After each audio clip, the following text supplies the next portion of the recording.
Hey guys, and welcome back to Just Ask Jason, our weekly devotional here at Berean. As usual, if this is at all useful to you, if this is a helpful video for you, we would love for you to subscribe, for you to like our pages and our post here and share it with your friends and family. It's actually really helpful to us. It helps get the word out about our church, helps get the word out about the various ministries that we offer, and it helps get some of our teachings disseminated out there in the public where they can be helpful to some people. So if you have the time, please like, please share, please subscribe, please do all that stuff because it really does help us a lot, and hopefully it's helpful to others around you as well. Now, here's the Devo. Hey guys, and thanks for joining me here in a very much prettier location than we're normally at. I might start recording out here because I really like this aura.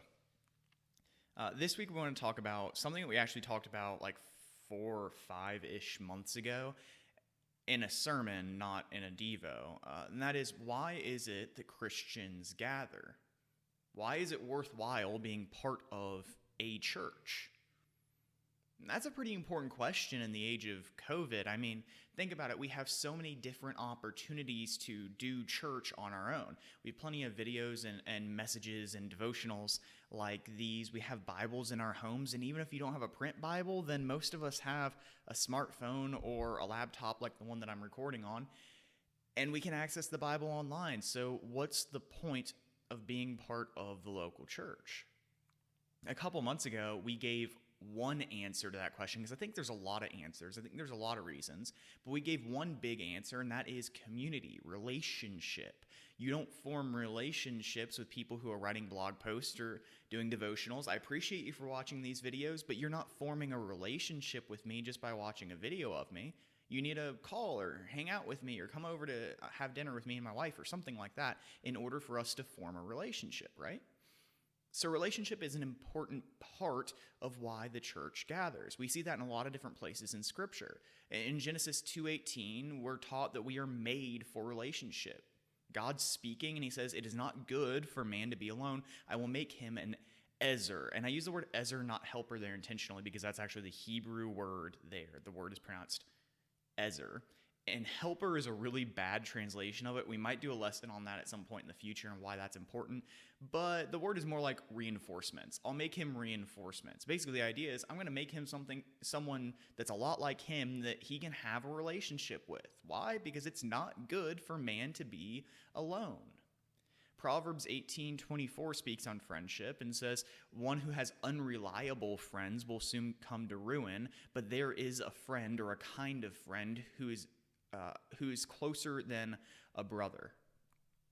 1 Thessalonians 5:11 points out that the church, the congregation in your town, should be a place of positive friendship, of positive community. It says, "Encourage and build up one another, just as in fact you are doing." Paul, writing in the Thessalonians, points out that the church should encourage and build up its members. So relationship is obviously an important part of church. But outside of that, we kind of run dry on reasons to tell people, well, you should be at church, you should be involved in church.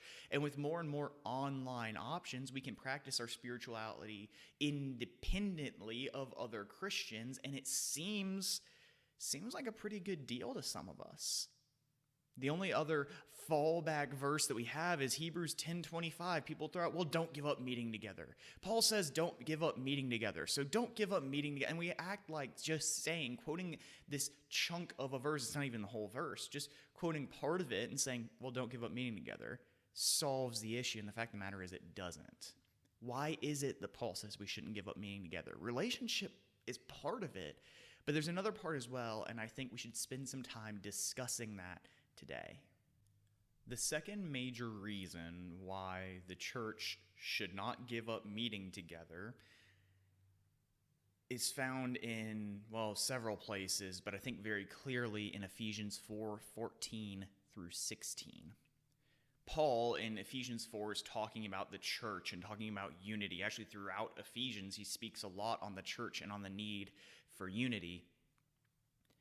But when he gets to verse 14, he's just finished speaking about leadership. interestingly enough, about people and about how certain people in the church are gifts to us from God that serve a very specific purpose. And we'll preach about that this weekend. But I want to read verse 14 through 16 specifically and kind of analyze it a little bit. And I think we'll understand a second purpose beyond relationship for why the church exists and why Christians need to be a part of it. Ephesians 4:14 through 16 says, "Then we will no longer be infants, tossed back and forth by the waves, blown here and there by every wind of teaching and by the cunning and craftiness of people and their deceitful scheming. Instead, speaking the truth in love, we will grow to become in every respect the mature body of him who is the head, that is, Christ. From him the whole body, joined and held together by every supporting ligament, grows and builds itself up in love as each part does its work." That passage that we just read, I want you to get one core thing out of it. The church exists to protect orthodoxy. Okay? The church exists to protect orthodoxy. It's not the only reason why it exists, but it's one really big reason. Now, what is orthodoxy? We'll define it just a little bit later because there's a couple different ways you can define it. But for our purposes right now, we're going to say that orthodoxy is what is true. So when we talk about orthodox doctrine, doctrine is just a word that means teaching. Orthodox teaching in the church is just what is true. True teaching, okay? Ephesians 4:14 through 16, Paul says that we are like infants that are tossed about by any good argument. Basically, the idea is if you are new to Christianity and you don't know anything about the Bible yet, then pretty much anyone can walk up to you and say, "Hey, I have an idea." And if they can communicate well enough, if their words sound pretty enough, if their argument sounds logical, you'll probably agree with them because you'll think they know better than I do. And that's a problem. Because now anyone that's smart enough, anyone that has their own idea can come up to new Christians and just say, "Hey, I know the truth. That guy's wrong. That guy's wrong. I know the truth. Just follow me. Just trust me," right? And Paul sees the church as a way to protect against that. Paul sees the church as a way to keep people from being led astray by people that in Acts he calls dangerous wolves that will prey on new Christians. This protection is afforded in the local church because we have experts in our congregation that can teach you what is true and what is not. Now, it raises actually several questions that we'll have to answer in turn. And the first one is, whoa. Can't I learn the truth about the Bible in my personal study? Can't I learn the truth about God through reading the Bible and through praying and stuff like that? And the answer is yes, but. Actually, emphatically yes, but there's a little asterisk there. Yes, because personal study is vital to growth and vital to learning about God. Psalm 119:97 says, "I meditate on your law all day long." Or a way we might put that in modern terms is, "I meditate on the Bible all day long." The idea is, if you want to grow as a Christian and learn more about God, there's no better way to do it than to study the Bible. If you were an ancient Jew, like when Psalms was written, the same was true for you with the Torah. Study the Torah and you'll learn more about God. Now here's the but. Personal study alone doesn't guarantee that you're correct. The church, the body of believers, exists so you can learn from one another. You can go to people who know better than you and learn from them. And then once you've grown, once you've learned enough about Scripture, you can correct other people. You can become a teacher yourself. It's kind of like our school system in a lot of ways. Imagine that you are an 18-year-old, you decide, okay, well, I'm going to go to college. I'm going to learn to be a marketing expert. That's what I'm going to go. I'm going to go to college. I'm going to do 4 years and study marketing. So you show up to Marketing 101, first day of college. The professor calls on you and says, come on down here. So you walk down, and the professor looks at you and says, okay, you're going to teach this class for the rest of the semester, and then walks out. You'd go, well, wait, what? What do I haven't even read the book yet. I don't know where to start. Where's the syllabus? Do I write my own syllabus now? What am I supposed to teach? I don't know anything. The reason why you go to school is to learn from experts so they can teach you. Now imagine the professor doesn't do that. You go through Marketing 101 and Marketing 201 and all the different levels. You take all your courses, now you're a senior. You're in your last semester. And that same professor from Marketing 101 emails you and says, hey, I'm looking for a TA. You'll be paid. You can come and lecture my freshman class. That's something that happens in universities a lot, right? A teacher might contact a really good student that's a senior or a junior and say, hey, you've taken my course, you've taken higher level courses, you've tutored people, come be my TA, and occasionally you'll teach a lecture hall, occasionally you'll tutor students, etc., right? I did that as a senior at my school. I actually lectured a few times because I'd already taken the course. I knew what I was talking about.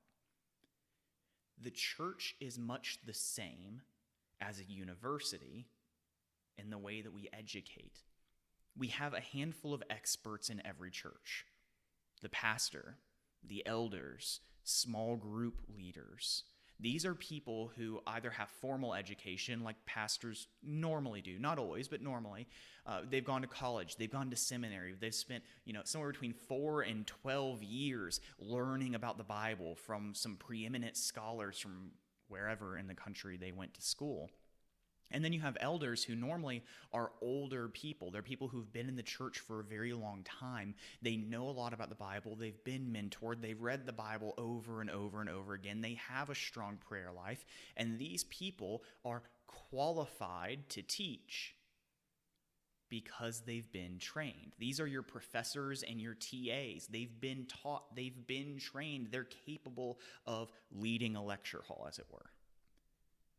You have other people in the congregation that even if they've been in the congregation for a long time, they may not know as much as the elders or the pastor does. They're not yet qualified to teach. Now, the key word is yet, because almost everyone in the church can eventually be qualified to teach. They just have to learn. Just like that freshman, they might just need 3 or 4 years so they can learn. Or for some people, they might need 5 years or 10 years. Some people might only need 1 year because they just soak it up like a sponge. It depends on the person. But we can teach these young Christians or these inexperienced Christians or these people that just need a little bit of an education, and then later on they can become pastors and elders and group leaders themselves. They just have to learn first. You wouldn't go to a school that hires professors that don't have degrees, right? Well, you wouldn't go to a church that allows just anyone to teach. You want experts. You want people who know what they're talking about. You want experienced Christians. And when you have these experienced people in place, they can teach orthodox doctrine. They can teach the truth. And that's what Paul is advocating in Ephesians 4:14 through 16. Experienced teachers, which he talks about just before the passage that we read, will teach the truth so that people will no longer be like infants blown about by any random argument. Now, that does raise yet another question. This one's a lot easier to answer. How can I tell that my pastor or elder or whoever is teaching me the truth and that they aren't one of these ravenous wolves that Paul talks about from that passage in Acts I referenced earlier? Well, the answer is, at least my answer is, good leaders don't mind being fact-checked. They don't mind being corrected.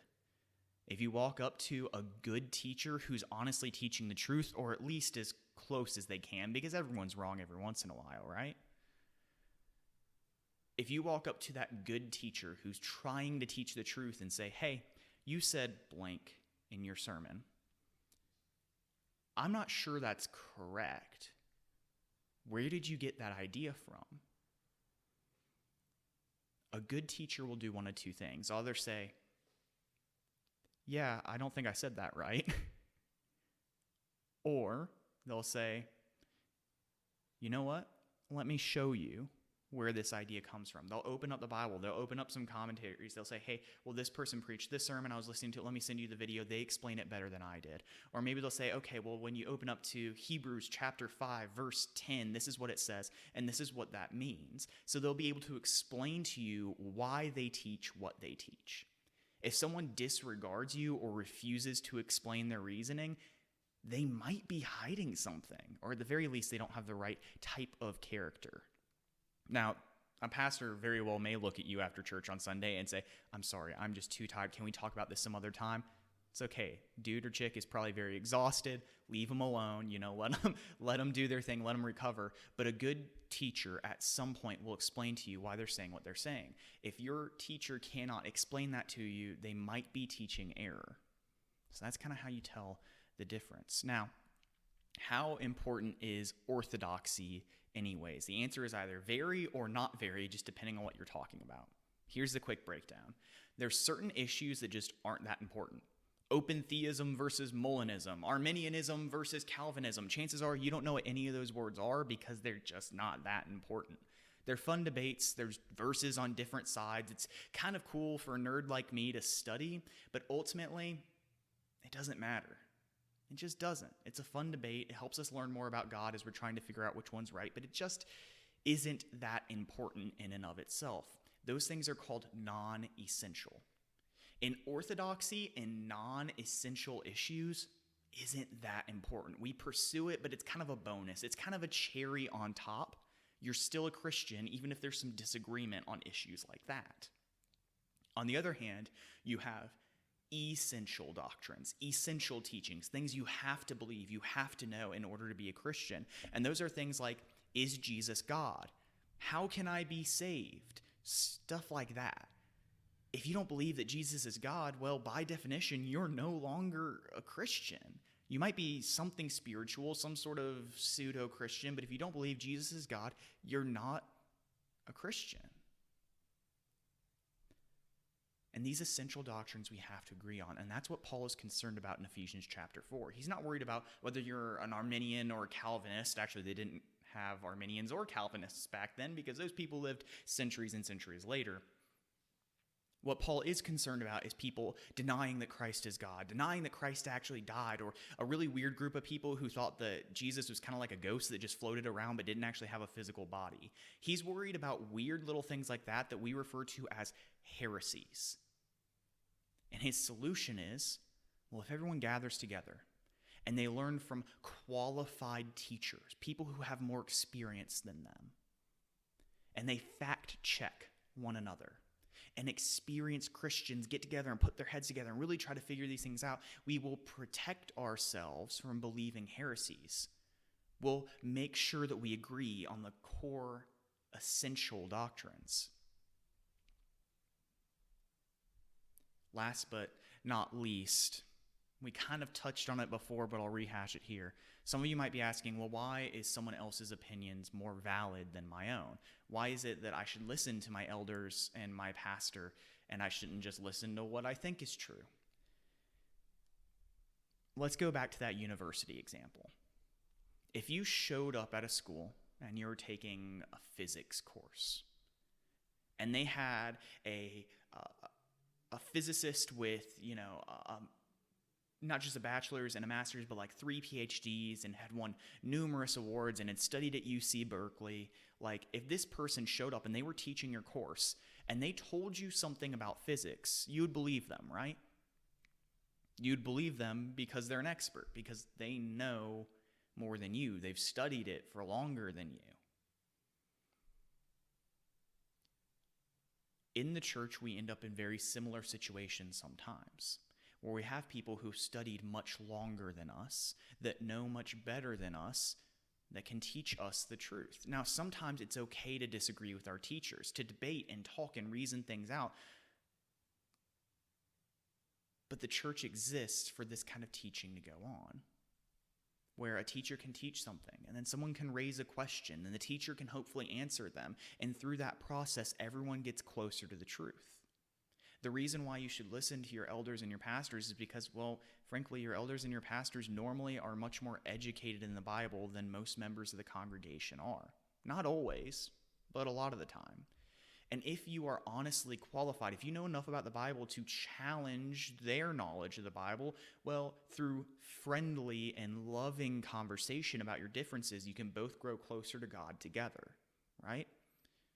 So there's an important concept here, and that the church exists so that experienced Christians, pastors, elders, leaders, teachers, people who are trusted to give communion meditations or to be on stage, those people can communicate the truth to young Christians who don't know better yet.